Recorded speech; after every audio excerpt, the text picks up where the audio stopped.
Red Cave Podcast. Reading tonight from Tales from the Cracks, number 22 through 24. Starting with The Ones the Guest House Claims, followed by The Terror at Night, and concluded with Third Eye Open, Two Eyes Closed. Deep in the wood's recesses cool, I see the fairy dancers glide, in cloth of gold and gown of green, my lord and lady side by side. But who has hung from leaf to leaf, from flower to flower, a silken twine, a cloud of grey that holds the dew in globes of clear enchanted wine, or stretches far from branch to branch, from thorn to thorn in diamond rain? Who caught the cup of crystal pure, and hung so fair the shining chain? 'Tis Death, the spider, in his net, who lures the dancers as they glide, in cloth of gold and gown of green, my lord and lady side by side. Dora Sidgerson Shorter. The Ones the Guest House Claims. It seemed strange to Julia that a next-door neighbor should be so close to her parents' home in the Iowa countryside, but as her mom and dad often reminded her, it was only a guest house, and they were actively renting it out to a nice family. But why did the house have to be so close to her bedroom window, which was a reality that was so painfully obvious that she was reminded of it every time she walked into her old childhood bedroom at night, pulling on the light bulb cord in her ceiling fan? She didn't ever remember the guest room being a problem when she was growing up. But then again, her grandpa had been living in that house and had appreciated his privacy even more than she ever did, buttoning his shades tight and retiring to bed soon after the sunset. Now, for the first time at the age of 31, visiting her parents' house for the Christmas holiday and free for the month from her teaching job, she was most displeased to find that the guest house immediately outside her bedroom window was most noticeable at that time of year when the sun set every night at 6 p.m. And the neighbors never drew their blinds. Every window was bare and filled with electric light every time she peered out her own bedroom window, which she too preferred to be unshaded. She felt somewhat claustrophobic whenever the blinds were pulled and natural light was prevented from gracing her white walls and ceilings. She even liked to keep them open at night so that the moon could peek into her bedroom and she could watch the stars twinkle from her bed. But now she had to worry about possibly being seen in her own bedroom by the strange neighbors next door, who hated window covers as much as she did. She often wondered if she should worry so much, though, as any time she approached her two-story window and looked out, she never saw anyone in the house.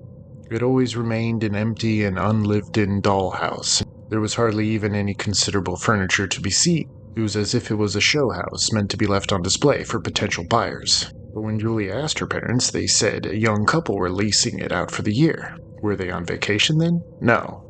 They expressed that they'd seen Nicholas and Catherine earlier that morning. They both worked in town and could often be seen tending to their garden along the other side of the house and walking their dog. But Julia was yet to catch sight of any of this activity.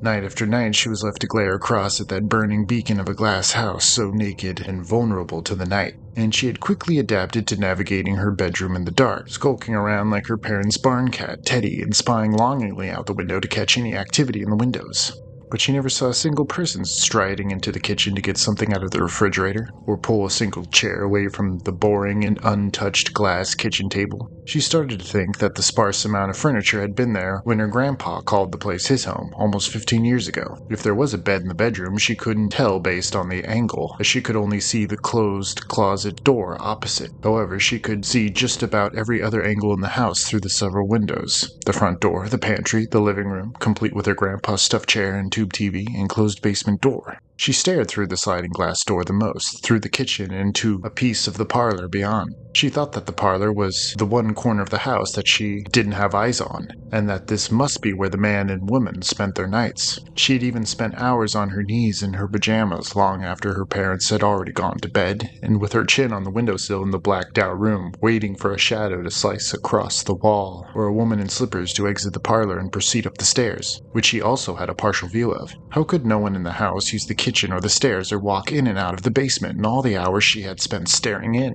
Where were they hiding? As far as she could tell, their cars were parked in the driveway, and she even saw the dog sleeping in the laundry room on his mat, just as he always was, and he never once roused or raised his head in all her hours of observation. She was even beginning to wonder if the windows were really open at all, or if the animations she was seeing were painted on or somehow projected on jumbo screens. This gave her the creepiest sensation of all, wondering what activities could be played out behind such a facade. and every night she ended up falling asleep, sometimes there on the carpet below her window, only to wake up in the morning to see that the windows were still unshaded, all the lights were off, and the dog was now outside, sometimes sleeping on the porch or sniffing around the backyard. Still, she never caught sight of the neighbors, and the cars were often gone from the driveway.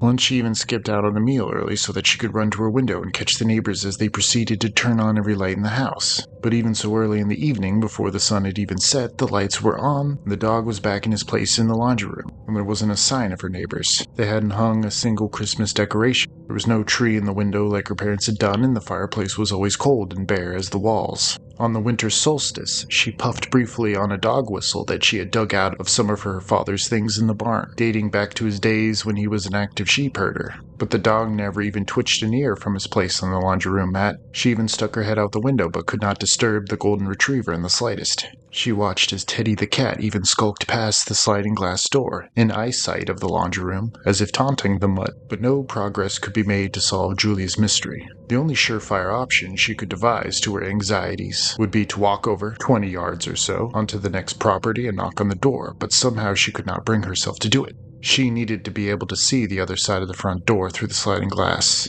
Being on the receiving end of the front door, shivering on the front porch, did not seem like the best option at all. So on that winter solstice, while her parents were watching TV downstairs, she used her cell phone to look up the nearest pizza delivery place, and she gave them the address for the guest house next door, along with instructions for the pizza man to ring the doorbell, and if no one answered, open the door and leave the pizza on the welcome mat. She didn't know if the door would be unlocked, but she would at least see if anyone moved from inside to open the front door. She wanted to see if the parlor was spacious enough to hide them from her prying eyes for the better part of the night. Part of her just wanted to get a visible image of the bedroom in her mind. It was possible that they were always in the unseen bed when she was busy spying on their house from her room. But why with all the lights on? Were the lights on a timer? In the next hour, the pizza man arrived, parking in the driveway beside the pickup truck that was already there, and he strode up to the porch. She got a good look at the man, a skinny goateed, scruffy-haired college-age guy with a baggy work shirt and cargo shorts. From Julia's bedroom, she could not see the front porch, but she kept her eyes glued on the front door, visible through the sliding glass in the kitchen, and she waited with bated breath as the pizza man's shadow slid across the tinted glass at the top of the door and appeared to knock. The dog did not budge from his place in the laundry room. A long pause followed, and Julia let out a squeak of anticipation as the door opened. But she did not see the pizza man on the porch. It was completely empty and dark. There was no pizza box on the doormat, and she watched as the door closed again, as if nudged by the wind. Still, the dog slumbered. Julia redirected her focus to the driveway, where the pizza man's hybrid was still parked, but she no longer saw the pickup truck.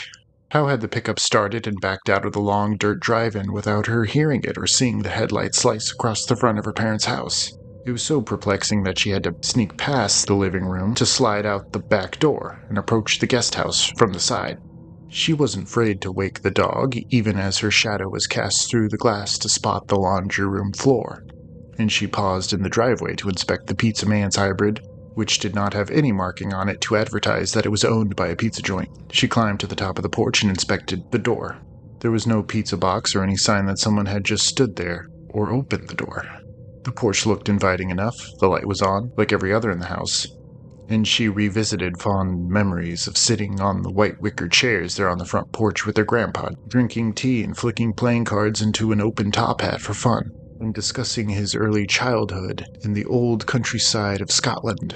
The chairs were still there, as she remembered, worn and unchanging after all these years. For the first time in the last few years, on the country estate since her grandfather's death, she could feel his presence there on the front stoop with her. She could almost hear his dry laughter and smell his cigar smoke on the wind.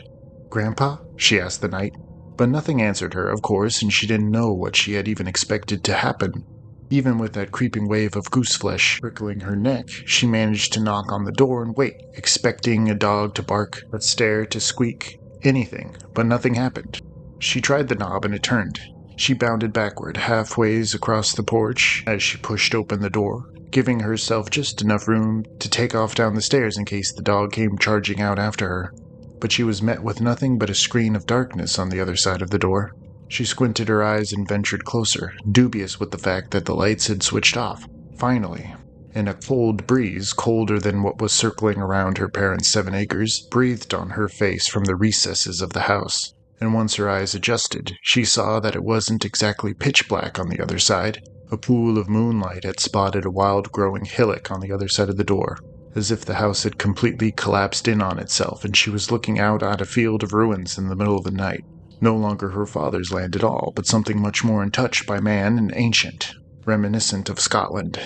Perhaps 50 yards from her, a circle of 5 jagged slate-like stones protruded from the hillock, seeming to reflect in the moonlight like upright mirrors.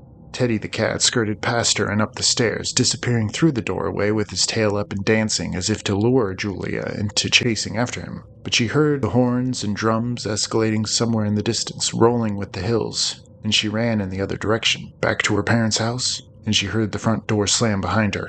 Julia had spent the rest of the night at her windowsill again, monitoring the house's interior, but nothing looked different, and she certainly never caught sight of that ancient countryside again. The moon wasn't even out that night, so she couldn't begin to comprehend what she had peered through.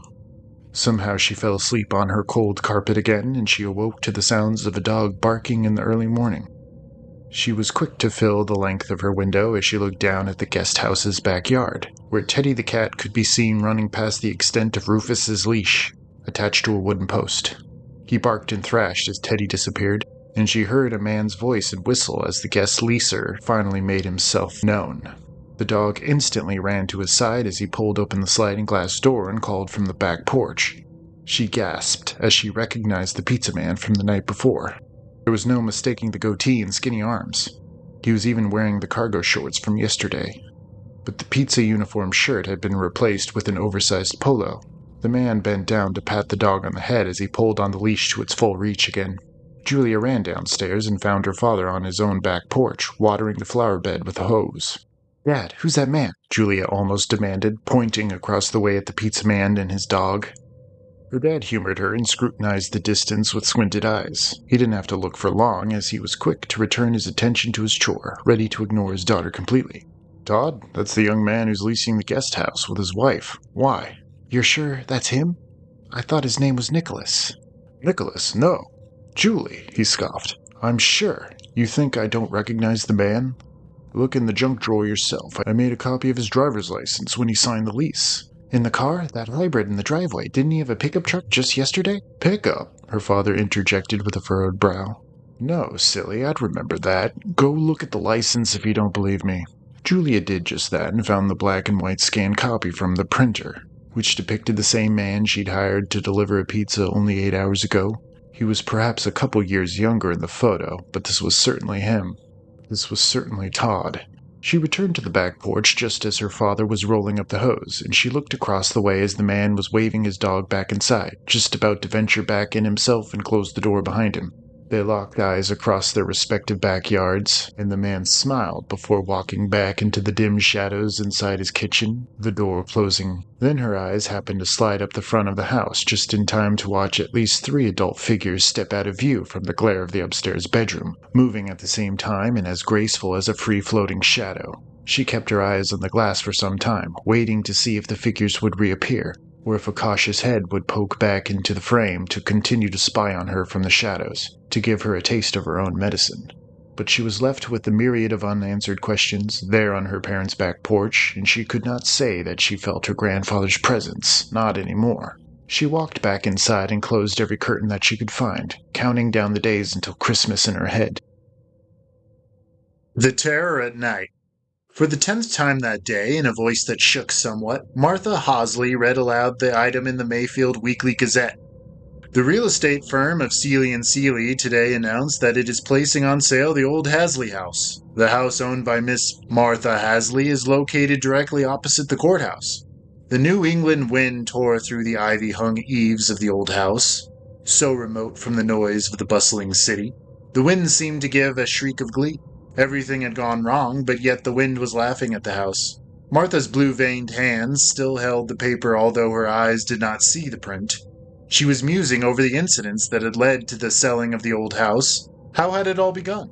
The newspaper slipped from her hands and fell to the floor at the side of her wheelchair. Martha was deep in thought. Her eyes were blank and had a glassy appearance. Her thoughts were terrifying and almost unbelievable. Martha would never have believed it. A nightmare, perhaps. No, the incidents were real and now over. Why must she keep remembering? She remembered how it all began. The nurse. It had all started when the nurse arrived. The other nurse had had to leave. Something about a sick cousin. Martha shuddered as she thought about the new nurse. She was very big and had the features of a man. Those hands Martha tried to push out of her mind. How those very hands had almost ended her life. The nurse had arrived on the bleak November afternoon. Martha remembered how it had rained all that day. She remembered opening the door to find the nurse standing on the porch. The nurse's hair was plastered to her face, giving an uncanny appearance. Martha had explained to the nurse that the upstairs was not being used. She could not manage all of the stairs with a wheelchair.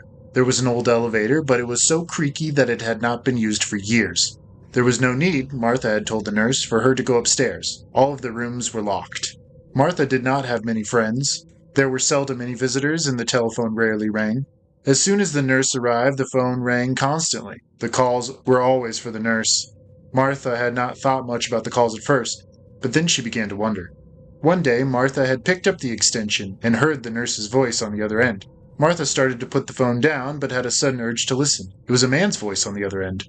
The nurse was saying, "I think that I almost have her trusting me. She's a weird old coot. She's always asking me about this and that, and never fails. Every day she tells me not to go upstairs. Maybe she has a body up there in one of those rooms." Martha had let the phone slide from her hand to the floor. She stood motionless in a stupor. The nurse had heard the noise, but had figured it had been a bad connection. Martha regained control of herself. She did not ask the nurse about the call. That night in bed, Martha restlessly tossed and turned. Why had the nurse said that about a body? Maybe she had been too persistent about the locked rooms. The wind was howling and the shutters were hitting against the house. The rain splattered against the window. Martha did not hear the rain, as she had finally fallen asleep. Martha suddenly jerked and sat up in bed. She had heard something. Had it been her imagination? No, she distinctly heard some strange sound. It was coming from the room right above her. But those rooms were all locked. No one could possibly be in that room. The sound was becoming louder. It sounded as if someone was dragging a chain across the floor. Martha knew she could not stand it much longer. As quickly as the noise began, it quit. The whole house was now silent. Martha was badly shaken. She could not get back to sleep, and arose with the sun the next morning. She was going to make a point of asking the nurse about the noise.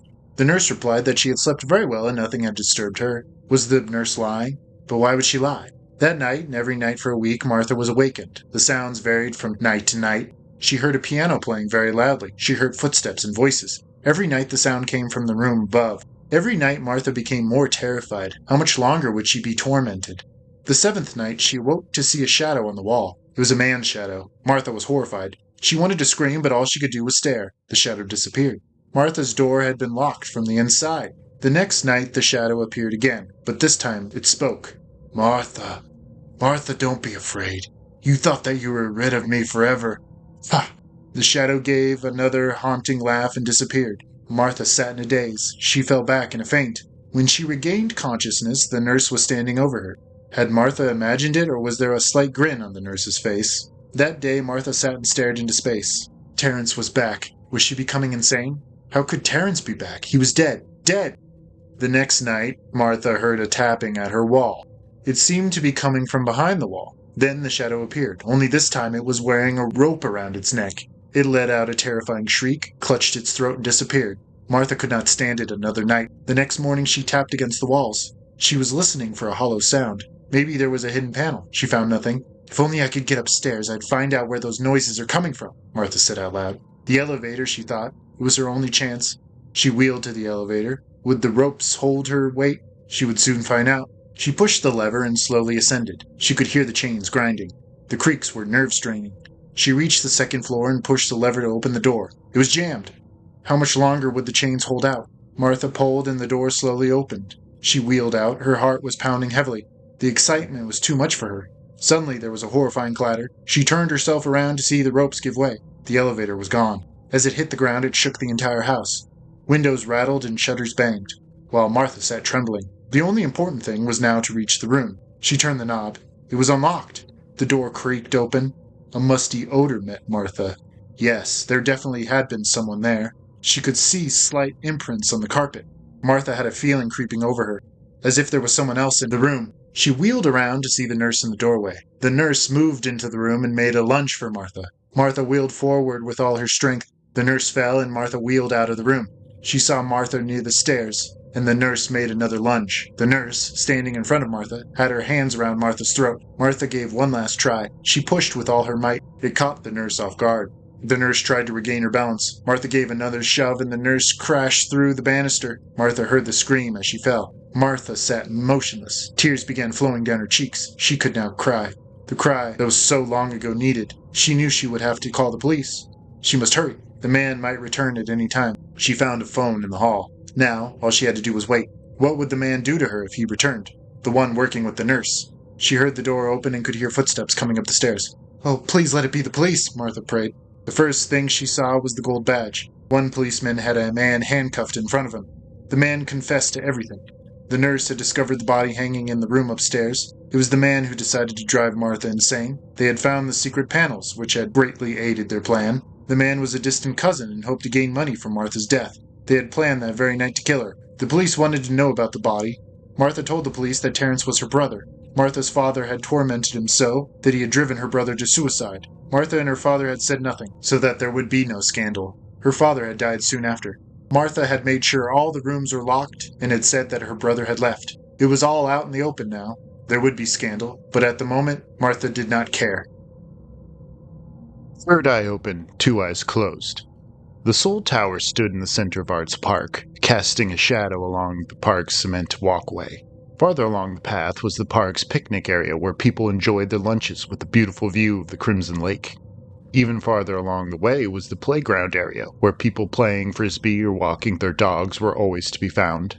Next up would be the very center of the Arts Park, where sculptors displayed their works openly for the public. The walkway made one complete circle around Soul Tower, the 108-foot-tall monolith carved from bronze. The tower itself looked like large metal blocks stacked on top of one another, each smaller than the last. Sitting at the apex of Soul Tower, aka Tower of Power to the locals, was a grinning stone gargoyle. Alongside the path were a handful of other statues, each from a separate artist. One of the statues was of a cowboy sitting on his dormant horse. His rock hand was held up to his brow, shielding his blind eyes from the sun. The plaque titled the statue The Long Road Ahead. On the opposite side of Soul Tower was a marble sculpture of a knight, wielding its 3-foot sword at the walkway, almost as if it were guarding the path. All the statues were life-size, except for the last piece of art, situated on the adjacent side. This statue was carved from wood by a Hawaiian artist. It was a tiki man sitting on his haunches, his hands held together, a wide clownish grin on his mug. He had a Hawaiian headdress on his massive head, with several different patterns and characters carved into it. His large belly fell over his knees, while different types of necklaces hung from his neck. This statue stood 12 feet tall and 5 feet thick. It was the oldest piece of artwork in Arts Park, and was considered the most popular piece besides Soul Tower. It was a well-kept park, a place for family, a place for friends, and a place for art lovers. Wolfgang peered up into the bright glare of the sun, beating off the heavy bronze surface of Soul Tower. Through the glare, he could see 2 red eyes watching him silently from the very top. He could also hear the soft cackle of laughter, and see the red steam pluming off the tower like an ominous sign. Wolfgang knew he was the only one who could see it, and hear the laughter. He'd first spotted the red steam on his usual trek through the park, scavenging for discarded cans and food. His eyes had managed to skim the eyesore of the tower, and to his horror he found the sign. Wolfgang practically lived in the park, since he didn't have a place to sleep at night. He enjoyed watching the people come and go, toting small children and guiding healthy pets along the grounds.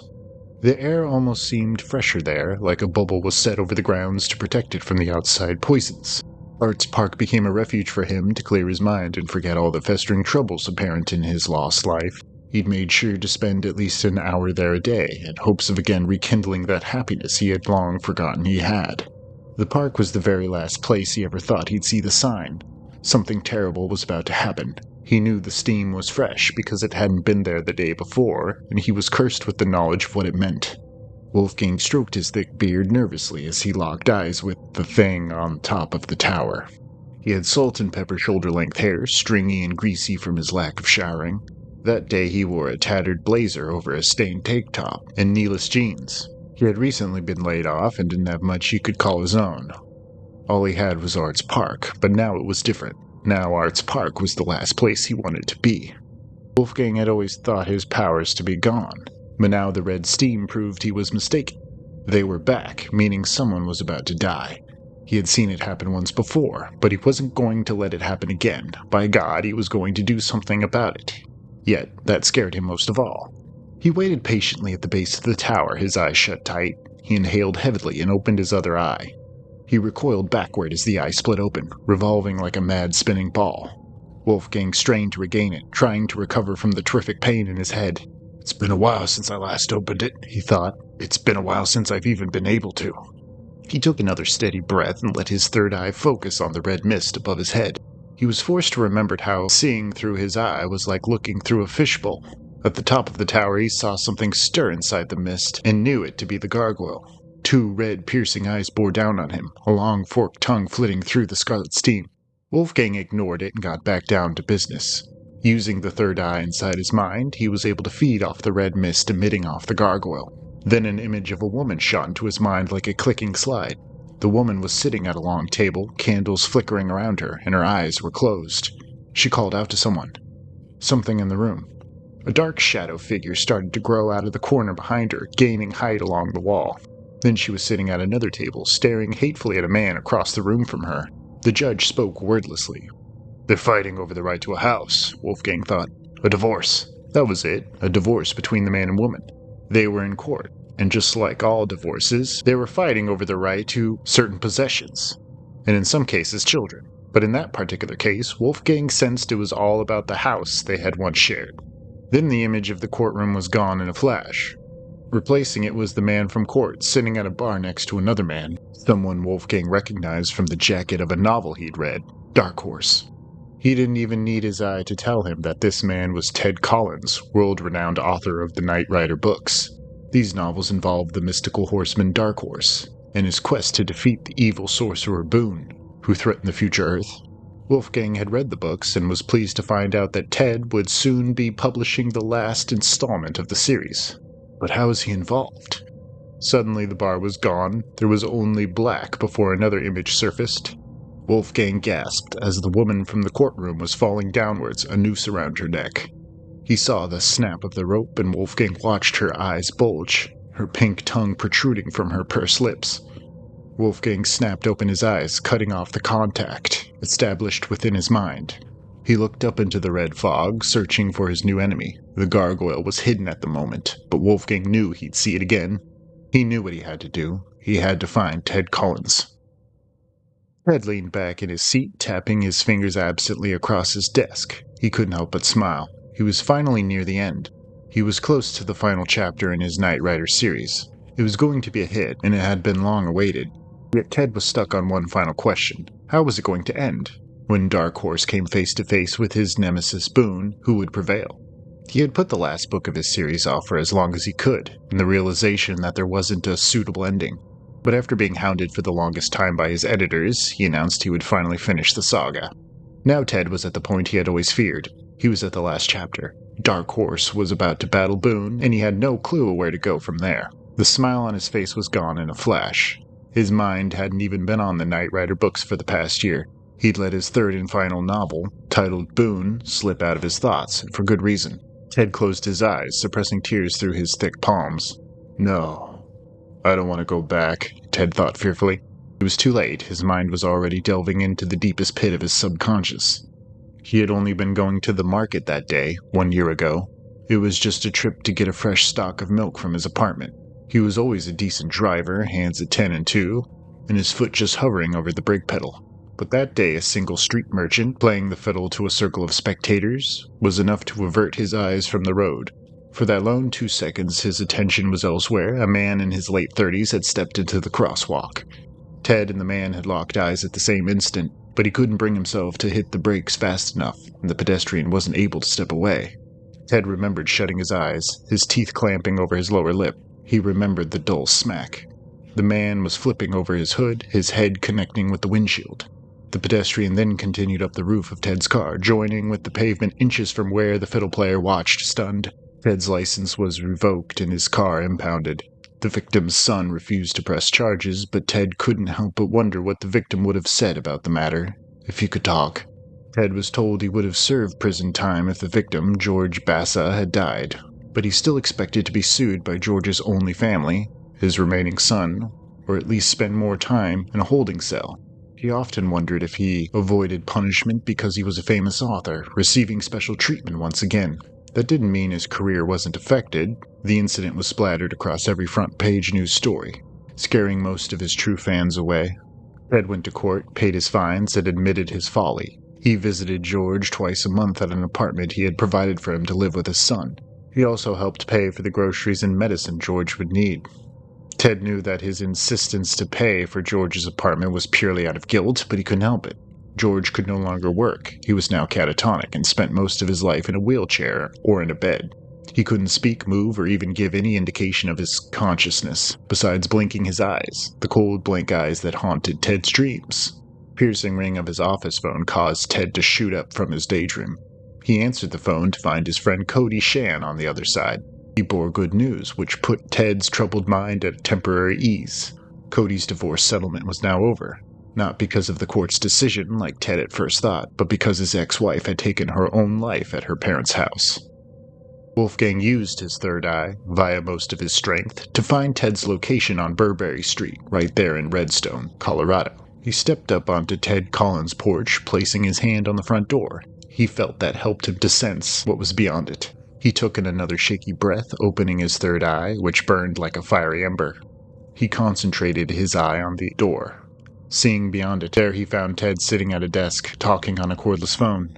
Again, Wolfgang couldn't hear what was being said, but he knew Cody was explaining to Ted his wife had just killed herself. Wolfgang opened his eyes, knowing time was drawing dreadfully short. He had to act quickly, if Cody was to survive. He knocked on the door, and soon Ted was standing before him, looking grave, and toting his car keys. "Yes?" he asked, his eyes analyzing Wolfgang's disheveled appearance. "Listen, Ted Collins, and listen closely," Wolfgang began. "Cody Shan is in great danger, and if you want to save him, you have to hear me well." "What?" "Rebecca Shan has killed herself and is going to seek restitution from beyond her grave," Wolfgang said bluntly. "If we're lucky, she hasn't started yet. Listen, I don't know who you are, but I saw it happen, Mr. Collins. I saw your friend die," Wolfgang almost shouted. "You have to trust me. He will be murdered tonight unless we do something about it. You saw into the future. Can I come in? We must talk." Ted only stood there, transfixed by Wolfgang's story. Part of him even seemed to consider it, but his mind kept switching back to his distraught friend. Wolfgang watched Ted's hands go for the door. "I'm sorry, but," Ted began, but he stopped, watching the homeless man close his eyes and furrow his brow in deep concentration. Wolfgang used his eye to reach out to Ted's mind like a radio signal. "You must listen. Cody dies tonight, and only you can help him." Ted whiplashed backward as if he were struck. He stared at Wolfgang fearfully and saw the truth in the homeless man's face. He stepped back, opening the door as wide as it could go. There was still doubt and suspicion in Ted's eyes, but Wolfgang understood. Ted led him inside, and they sat down with fresh cups of coffee in hand. They stared at each other across the kitchen table. "That was your voice, in my mind," Ted persisted. "How?" "Listen carefully. There are many astral planes a person may find themselves after they die, and there are certain spirits, elementals, demons, who have found the strength to create their own planes and rule over them like gods. There is one in particular, a strong entity, that has reached out to Rebecca in her time of suffering. His name is the White Man. His realm, or platform, is called the Passing Zone. He is able to contact directly with people on this material plane, growing strength from pain, anger, and suffering. For a long time, Rebecca has been a sad woman, am I right? The White Man has visited her on many occasions, promising her happiness in this world, and then she started reaching out to him. Still with me, Mr. Collins?" Wolfgang paused to watch Ted silently nod his head.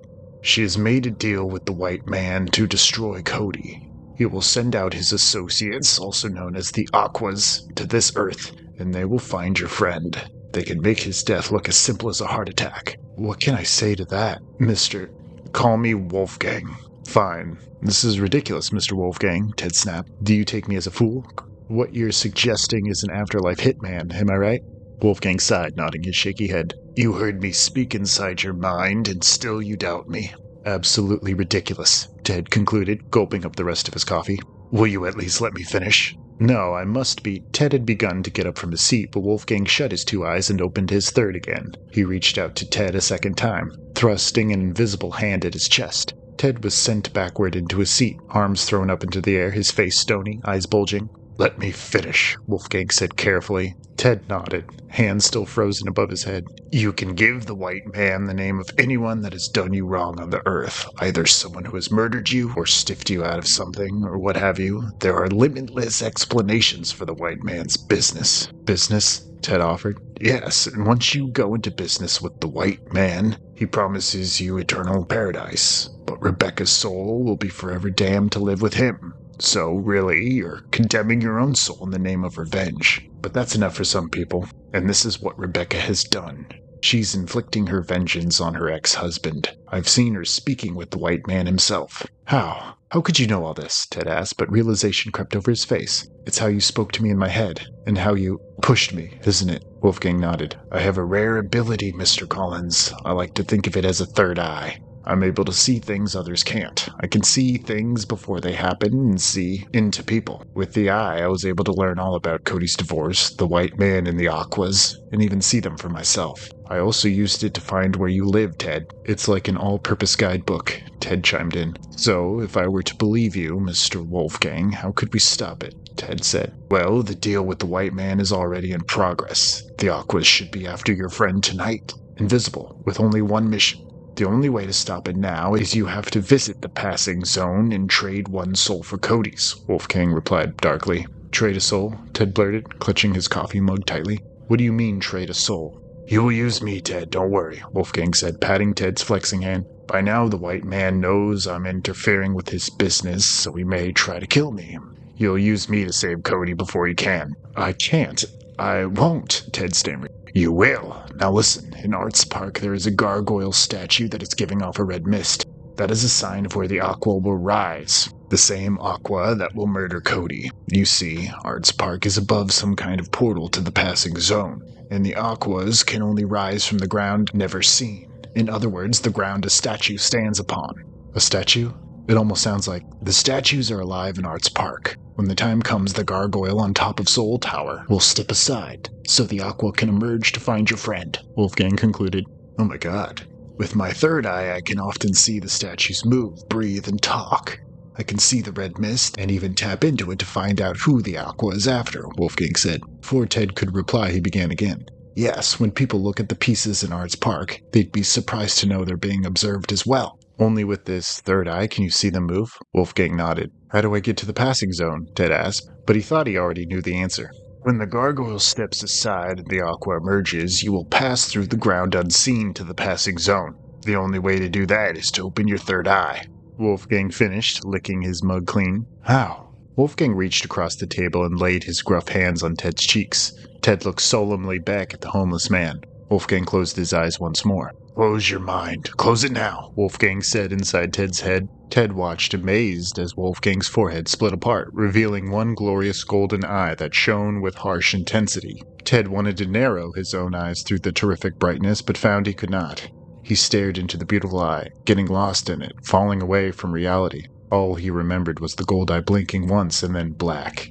Inside his dream, Dark Horse rode over to where he sat. The hero pulled his green hood away from his bald head, and Ted recognized the deep blue eyes he had always written about. Dark Horse smiled down on Ted and offered him one gloved hand. Ted took it, and Dark Horse hauled him to his feet. "It mustn't be Wolfgang," Dark said in a voice precisely like Ted's own. "You will be left behind." "Then who?" Ted asked. The horse whinnied, and Dark Horse gave Ted one quick salute. "Watch out for Boone, and remember only you can finish the story." Then Dark Horse changed into George Bassa. George was in chains and strapped into a straitjacket, frayed and tattered with age. He looked down on Ted from atop the horse with sad eyes, which were very much alive. He broke into a smile, and Ted burst into tears. "I forgive you, Ted. I do," Bassa said. Then the horse galloped away. Ted shook himself awake. He was in the front seat of his own car. Wolfgang was behind the wheel, driving him through the open gates of Arts Park. Wolfgang smiled at him. "Time to finish this. You ready?" he asked. "Yeah," Ted answered. He suddenly remembered the golden eye burning from Wolfgang's forehead. "Do I have it?" "Yes, Ted," Wolfgang replied simply. "How do I know? How can I open it?" Ted asked, massaging his forehead, searching to see if he'd find an actual eyeball tucked behind his skin. Wolfgang stopped the car in the empty parking lot. He turned toward Ted, stroking his beard thoughtfully. "Close your eyes and you will know what to do after that. Go ahead and try." Ted did so, and at first sensed nothing. Then, inside all that darkness, he felt something move restlessly. It opened only as a slit in the dark, and Ted recoiled back from the golden light. He carefully opened the eye and felt a burst of raw pain course through his brain like a crashing wave. Ted threw open his eye to see Wolfgang laughing at him. "I know, it's a rush the first time you open it," Wolfgang explained, "but it gets better, I assure you." "I saw you through my mind," Ted attempted. "Don't beat yourself up with trying to explain it, because it's a lost cause, Mr. Collins," Wolfgang said, stepping out of the car. It was dark out, around 10 o'clock. All the park visitors had left by now, and Ted had the sinking feeling that it was over, that the Aqua had already found Cody and left him dead on his floor. "No, it hasn't happened yet," Wolfgang said, reading Ted's thoughts. "I checked on Cody 10 minutes ago with the eye, and he was eating dinner at his house. I can see Soul Tower from here, and the red steam is still there." Ted followed Wolfgang's gaze and spotted the thin plume of steam rising from the top of the tower. He marveled at the stone gargoyle, which was shining a heavy orange. He half expected the gargoyle to start moving and talk to him like Wolfgang had earlier hinted to. "You can only see them when you open your third eye," Wolfgang said. With that, Ted closed his eyes and carefully opened the other. Another ripple of pain coursed through him. Then he was staring up at the gargoyle, which seemed to swim and stretch as if he was looking through a heavy lens. The statue turned its head toward Ted, its eyes brighter than two headlights. A forked tongue rolled through its slack jaw, blood coursing down its chin in streams. The two of them crossed the grounds and stared up from the very base of the tower. Ted peered around the area to see a stone horse. He thought a cowboy had always sat on the horse's saddle, so he immediately opened his third eye, but he could not make out where the other half of the sculpture had gone. "They know what we're trying to do. The white man has informed them," Wolfgang said inside Ted's mind. "Don't mess around in old business, Collins. Don't you dare." The gargoyle spat from above their heads. It started to belch blood onto its perch, beady eyes full of malice. Ted wanted to open his eyes again just to cut off the stone gargoyle's gaze. It seemed to pierce into his soul, infecting it somehow. "Don't, Ted. Always be alert," Wolfgang screamed. Ted averted his eye from the gargoyle to a set of rock arms reaching for Wolfgang. Wolfgang turned and screamed as the arms of the cowboy wrapped around his waist. The arms clenched, and Ted heard splintering cracks emit from the man's pelvis. Wolfgang cried out, clawing at the fists secured to his hips. Ted sprinted toward him, his head feeling heavy. The statue leapt at Ted, its boots rocking the earth. It threw Wolfgang across the grounds, where he crashed into the pavement. The cowboy's face broke open into a petrifying grin, eyes red, blue mist exhaling from its carved nose. One stone fist went flying at Ted's skull, and he did the only thing he could think of. He opened his third eye as wide as he could and sent one explosive thought at the living statue. The cowboy grimaced, and its head cracked down the middle. Then it collapsed in a shower of dust, only its large boots standing perfectly intact. Ted ran to Wolfgang, who was coughing up blood and heaving violently. He was trying to regain his feet, but his pelvis was so twisted, he collapsed onto his back, crying out in pain. His eyes were still closed, and Ted guessed he was trying to contact him. Ted went to yank Wolfgang to his feet when a marble sword sliced inches from Ted's scalp. Ted turned to face the laughing knight. It stabbed at Ted with its heavy sword. Ted dodged it, falling onto his chest next to Wolfgang. The knight lifted one armored foot, threatening to crush their heads in. Tiny scarlet eyes peered out at them from the darkness of its helmet. Wolfgang laughed at the marble sculpture, eyes closed, his brow furrowed in concentration. The knight screamed furiously and crushed its boot into his gut. Wolfgang opened his third eye as wide as possible, and the statue's torso disintegrated. The rest of it fell on top of Wolfgang, pinning him into the concrete. The sword buried itself in the soft grass with delicate ease. It screamed at Wolfgang, but the man did not answer. Then he looked around once the ground started to shake. He watched the massive tiki man carving hobble in his direction, spitting blood through its wide grin. Ted shot Wolfgang one last look before sprinting to Soul Tower. He climbed up the base of the tower, heaving his body onto the first shelf. The statue struck the tower, causing it to rock on its foundation. The tiki man roared, crashing into the base a second time. Ted reached up to the nearest block and lifted himself onto it. He slipped, but was able to regain his balance and continue his climb. Once he was 1 block away from the peak of the tower, the gargoyle squealed and flew away from its perch in a gust of cool air. In its place, a black creature rose from the tower, with yellow glowing eyes and a long face with a hose for a mouth. To Ted, it looked like the Aqua was wearing a gas mask. Its long skeletal arms reached out and pulled itself from the open portal. From its snout came a cloud of black smoke as it breathed. It never gave Ted a glance as it spread its long bat wings and took off into the dark night in search of Cody. Ted's time was now dangerously limited. He pulled himself onto the top of the tower, the wind blowing back his thin hair. He stared down into the portal, which looked like a long black tunnel, winding and turning without end, the only way to the passing zone. The gargoyle suddenly swooped down on Ted, bearing long fangs and hooked claws. Ted ducked, toppling into the portal head first. In the twisting tunnel he felt as if he were a record, flipping onto its second side. When he stopped spinning, he saw that he was in a place of white light. The ground was white all around him, stretching into the end of eternity. Here he didn't have to see with his third eye, so he looked around worriedly with crystal clarity. Then a man appeared before Ted, dressed in a long white robe, his bare feet revealed under its hem. A second glance proved that this was not a man at all, because the figure's head was a grinning skull with two black eyes. The white man crossed his arms and opened his mouth. From it came the scent of molding decay and rotting flesh. Beyond his teeth, Ted could see his gray, decomposing tongue. Ted recoiled away from the white man, and the figure laughed heartily. "This was a mistake, Mr. Collins, a big mistake," the white man said, his voice strong and booming. "And now you must die." He pointed a pale, bony finger at the ground, and it split open between them, revealing a deep chasm. Beyond that crack, in the passing zone, was darkness, hot air whistling out like a furnace. Then out of that crack climbed a man dressed in a purple robe, with black billowing hair, green malevolent eyes, and a full beard. He set his eyes upon Ted and smiled wickedly, unsheathing his sword. Ted's fictional character, the sorcerer Boone from his Knight Rider books, started toward Ted, laughing cheerfully. "I believe you two have already met," the white man cackled, arms still crossed tightly over his gaunt chest. Ted cried out, powering away from the intimidating swings of Boone's sword. "No, Ted, fight!" Dark Horse was standing at his side, holding his own sword out for him. Ted hesitated, but Dark Horse's stern eyes gave him the strength to take the weapon. Ted turned back toward his enemy, scowling at the sorcerer. Boone alarmed his battle cry, and they both locked swords. Ted slid out of the hold and stabbed at Boone's side. The sorcerer dodged Dark Horse's blade with ease. Ted barely escaped one swing from Boone's sword before slicing blindly in front of him. Ted's sword tore open Boone's side, and from the wound came thousands of scurrying beetles. Boone cried out, dropping his weapon. Ted found his chance and plunged the sword into Boone's gut. Suddenly Boone changed from the figment of Ted's imagination to a naked pink creature with two black bug eyes and antennae rising from its head.